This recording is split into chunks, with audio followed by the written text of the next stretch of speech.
ರಾಸಾಯನಿಕ ಕ್ರಿಯೆಯಿಂದ ಬಲೂನುಬ್ಬುವ ಪ್ರಯೋಗವನ್ನು ಮಾಡಿ ತೋರಿಸುತ್ತೇನೆ. ಲಿಂಬೆಹಣ್ಣಿನ ರಸ, ಅದಕ್ಕೆ ಸ್ವಲ್ಪ ನೀರು ಹಾಕಿದ್ದೇನೆ. ಬಲೂನಿಗೆ ಈನೋ ಪುಡಿಯನ್ನು ಹಾಕುತ್ತಿದ್ದೇನೆ.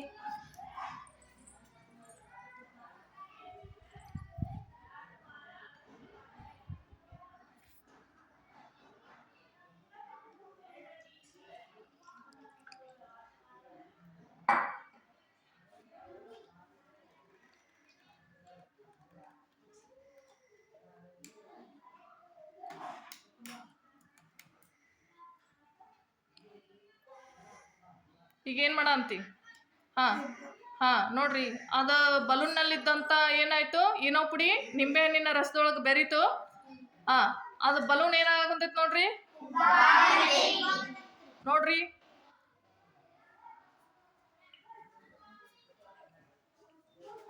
ಯಾಕೆ ಹೀಗೆ?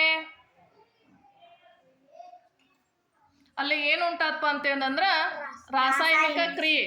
ಯಾವುದರ ನಡುವೆ ಅಂತಂದ್ರೆ ನಿಂಬೆಹಣ್ಣಿನ ರಸ ಮತ್ತು ಈನೋ ಪೌಡರ್ ನಡುವೆ ರಾಸಾಯನಿಕ ಕ್ರಿಯೆ ಉಂಟಾಗಿ ಅಲ್ಲಿ ಏನು ಬಿಡುಗಡೆ ಆಯ್ತಂದ್ರೆ ಕಾರ್ಬನ್ ಡೈಆಕ್ಸೈಡ್ ಅನ್ನುವಂಥ ಒಂದು ಅನಿಲ ಬಿಡುಗಡೆ ಆಯ್ತು. ಯಾವ ಅನಿಲ? ಆ ಅನಿಲ ಬಿಡುಗಡೆ ಆಗಿದ್ದು ಎಲ್ಲಿಗೆ ಹೋಯ್ತು? ಈಗ ಅದು ಬಲೂನಿನೊಳಗೆ ಹೋಯ್ತು. ಈನೋ ಪುಡಿಯೊಳಗ ಬೈಕಾರ್ಬೋನೇಟ್ ಅನ್ನುವಂಥ ಒಂದು ಅಂಶ ಇರ್ತೈತಿ. ಜೊತೆಗೆ ನಿಂಬೆಹಣ್ಣಿನೊಳಗ ಸಿಟ್ರಿಕ್ ಆಸಿಡ್ ಅನ್ನುವಂಥ ಒಂದು ಅಂಶ ಇರ್ತೈತಿ. ಈ ಎರಡೂ ವಸ್ತುಗಳು ಸೇರಿ ಏನಾಯ್ತಪ್ಪ ಅಂತಂದ್ರೆ ಕಾರ್ಬನ್ ಡೈಆಕ್ಸೈಡ್ ಅನ್ನುವಂಥ ಒಂದು ಹೊಸ ವಸ್ತು ಬಿಡುಗಡೆ ಆಯ್ತು. ಗೊತ್ತಾಯ್ತಲ್ಲ? ನಾವು ಪಾಠದೊಳಗೆ ಓದೇವಿ ಸಂಯುಕ್ತ ವಸ್ತು, ಹೌದಾ? ಎರಡು ಮೂಲ ವಸ್ತುಗಳು ಅಥವಾ ಎರಡು ವಸ್ತುಗಳು ಸೇರಿ ಮತ್ತೊಂದು ಹೊಸ ಸಂಯುಕ್ತ ವಸ್ತು ತಯಾರಾಕತ್ತಂತೆ ಒಂದೊಂದು ಹೇಳೇವಲ್ಲ. ಹಂಗೆ ಇಂಗಾಲದ ಡೈಆಕ್ಸೈಡ್ ಅದು ಒಂದು ಏನದು ಸಂಯುಕ್ತ ವಸ್ತು, ಹೌದಿಲ್ಲ? ಈಗ ನೋಡ್ರಿ, ಗೊತ್ತಾಯ್ತಲ್ಲ? ಈ ರೀತಿಯಾಗಿ ಆ ಕಾರ್ಬನ್ ಡೈಆಕ್ಸೈಡ್ ಅನ್ನುವಂಥ ಒಂದು ಅನಿಲ ಬಿಡುಗಡೆಯಾಗಿ ಯಾವ್ದ್ರೊಳಗೆ ಸೇರ್ತು? ಗೊತ್ತಾಯ್ತಲ್ಲ?